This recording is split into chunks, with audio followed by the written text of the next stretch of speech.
Sa mga ka-tech vloggers, mga subscribers, bago at saka luma, mga supporters, mga dumaan, dumalaw at bumisita sa channel, lahat ng mga viewers, secret viewers at silent viewers, magandang araw. So, mayroon ditong dinala ng mga bata, mga kapitbahay namin, mga AC technician, ano.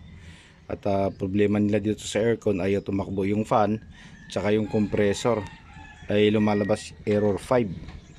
Okay, so nagdadala kasi nito ay itong chips dito.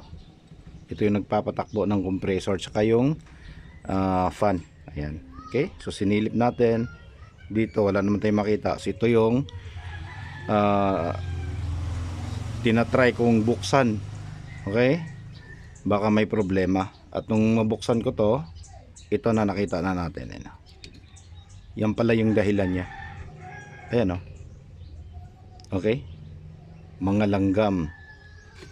Yan, so hindi talaga tatakbo yung circuit natin kapag hindi matatanggal yung mga langgam dyan. Nagkakaroon ng short circuit. Iwan ko lang kung hindi nasira yung kanyang IC, ano. Ayan.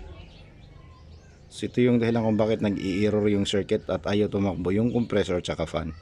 Dahil dito sa mga langgam na yan na nakadikit dyan.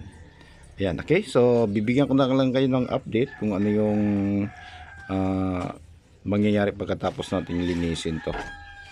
Okay, so maraming salamat. God bless at bye bye.